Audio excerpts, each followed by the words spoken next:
and this is hospitals cancelling at the very last minute, and whether you think there ought to be some kind of penalty, Nick, that they have to pay for doing it. I think they should. I don't think they can afford not to. It costs a lot of money to arrange an operation, all the admin charges, etc., to get there. And look at it from the point of view of the patient. You know, the NHS is there to preserve our health, not to exacerbate it. And you imagine you're going in, it could be a cancer operation, it could be something really serious, you've geared up for it. The hospitals need to take responsibility. And they need to basically get their act together. And I know they've got all sorts of financial problems, etc., but they're wasting a lot of money. And I think if you made them accountable, and if they were told, look, if you cancel this operation, and the figures are rising massively, then they will get their act together. And I would also, while we're on the subject, I would charge patients for missing appointments. So we generate some income, because the NHS and patients need to be more responsible, and they need to contribute when they're not responsible. And I think that will help. There are restaurants that do that. If you cancel or you don't show up, they expect you to pay for the meal that they had ready for you and you didn't show up for. On the other hand, Becca, one of the things we hear about the NHS, and we hear it a lot, is that the admin costs of charging us, for example, you know, when people come from foreign countries, we think they've come just to use our NHS and pillage it. And then when we hear that they haven't really followed up or they can't get the money off them, we are always told that's because it's just so expensive, the cost of pursuing the money. So do you think it would be a good idea to fine the NHS, which after all is our money, isn't it? Wouldn't we be being paid our own money back again? It would be going round and round? No, exactly. You make the perfect point. It would be totally circular. And also, exactly, who's going to oversee this fine system? We haven't got enough staff in the NHS as it is. This is why appointments are being cancelled, these routine appointments. And I completely agree. How distressing to think that you're going in for an operation and then to be the day before on the day and not be able to get that service. I completely agree. But, you know, the reason that the NHS is in this situation, and I hate to lower the tone so early into the show, is because of, you know, they've been subjected to, you know, huge underfunding, the A word, austerity. You know, we've got an NHS that's crumbling under the demands of routine and emergency medicine. So, of course, they're having to cancel. So we need to, you know, rather than taking money out of it, we need to put money in. Well, wouldn't it incentivise them, in fact, to not take money out? I imagine they want to do the operation. I don't think they're sort of, you know, sitting there, I could do this, or I could go on an extra long lunch break. They obviously want to do these operations. But I think there's massive room for improvement. I mean, look, the amount of money they lose in negligence claims every year, it runs into billions of pounds. It's because of people like you. No, I'm not an ambulance chaser. I'm a criminal defence lawyer. But no, so that there's an awful lot of inefficiency, as there inevitably is. So if there's inefficiency, we can become more efficient, save money.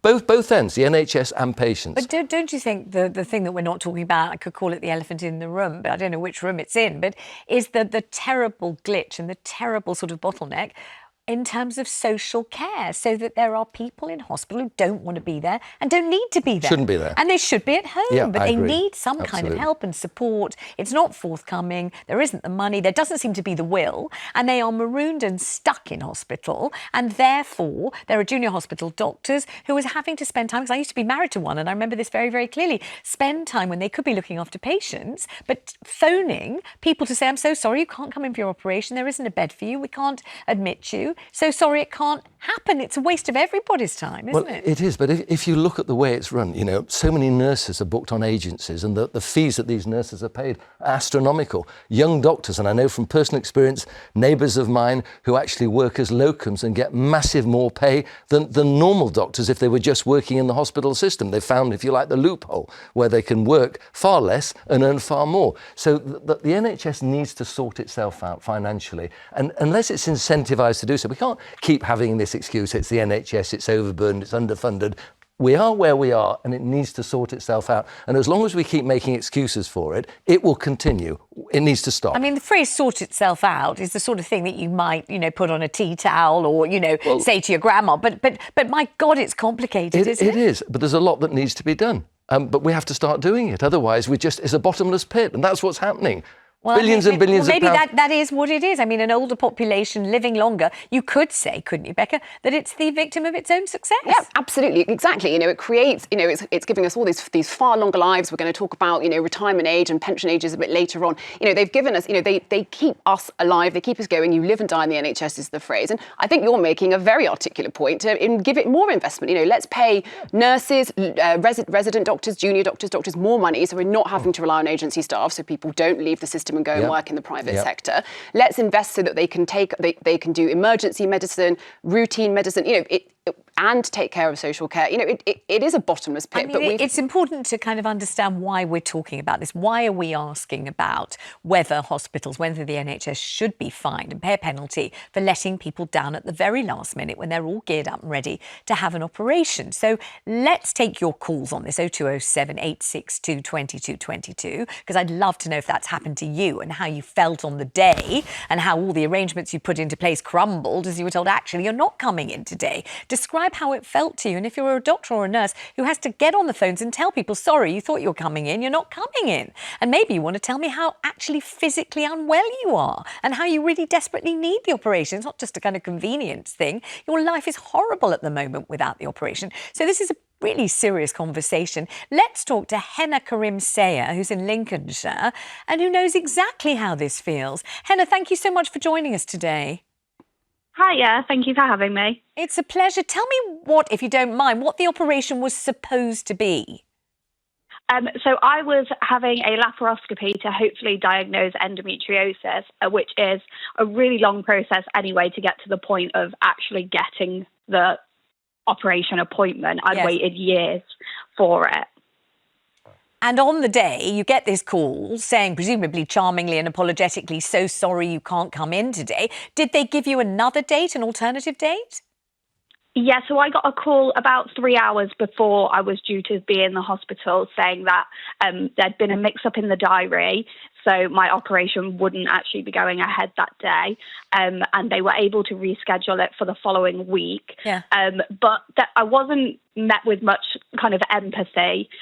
It was very much kind of, there's a mix-up in the diaries, it's not happening, this is your new date, which to me was quite a blow. I'm not surprised. So explain how you felt, just so people can imagine. You think you're having this operation. You've literally waited years for it. And endometriosis, which we've discussed already on this programme several times, you can sometimes wait as long as 8 years for a diagnosis. And it's incredibly painful. I mean, it's debilitatingly painful, isn't it? So hearing you're not having the operation, how did you feel? Yeah, I was far more emotional than I expected to be. It was really tough because I'd kind of been anticipating and anxious about this operation for so long.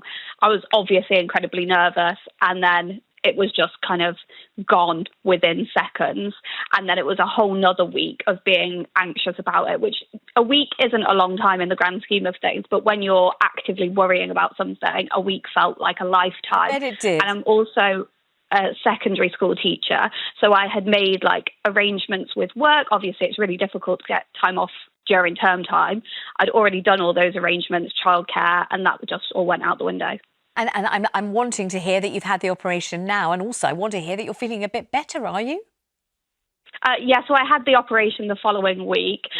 It wasn't quite how I wanted it to go, but it's sorted now, sort of thing. Well, thank you so much for sharing that with us. I mean, Nick, when you heard that it was a diary mix-up. Well, I don't say case proved, but when I'm talking about inefficiencies, this is the sort of thing. It's just inexcusable. It's not complex. It's not they're overburdened. It's just inexcusable. Yeah, and it's not like forgetting to pick up your dry cleaning or take back a library book, is it? And it's counterproductive because obviously, fortunately, this lady had an operation within 7 days. Yes. But there's about 50% of people, I think, who maybe slightly less than that, who don't have the operation within 28 days. Yes, and that figure's rising massively. And this is 20,000 operations cancelled on the day. Yeah, it's huge. It's huge. Let's go to Veronica on the line in Cornwall. Hi, Veronica. What's your take on this one? Do you think we should fine hospitals for doing this? No, I definitely don't. I think it's ludicrous and disgusting. Really? The thing is, they're struggling already as it is. We don't know how lucky we are to have our National Health Service. We're getting more like America every single day. Want to sue this one, want to sue that. And of course, all these lawyers, they love it because it's about money for them.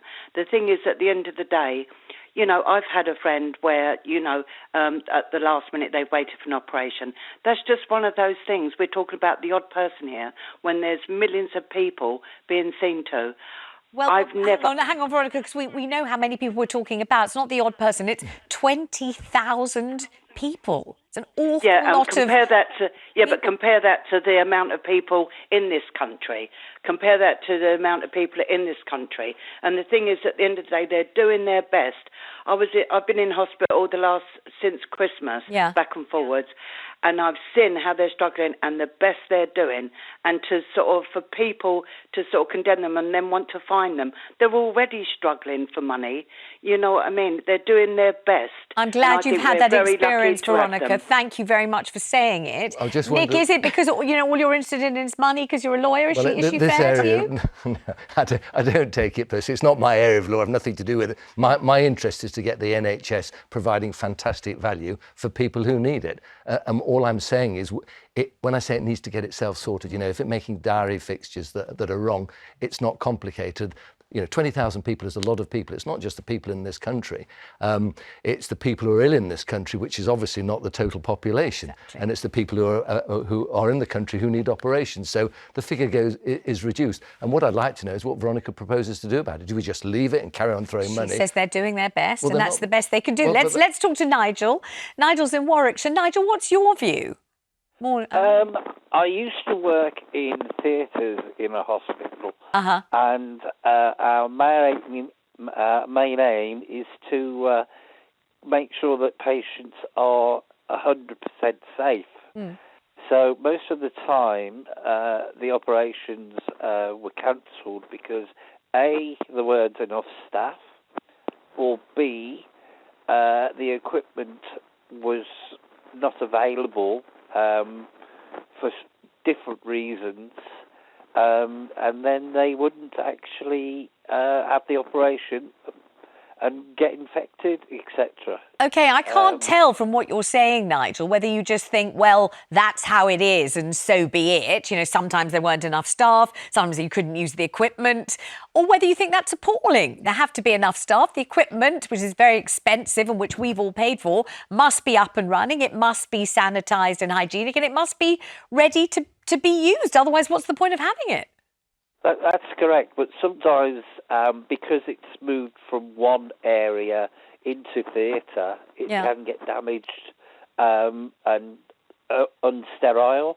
So if that happens, the amount of checks that we had to do with the equipment to make sure that it was still sterile and there was no damage to packaging, etc., was done, and there's like 3 or 4 checks.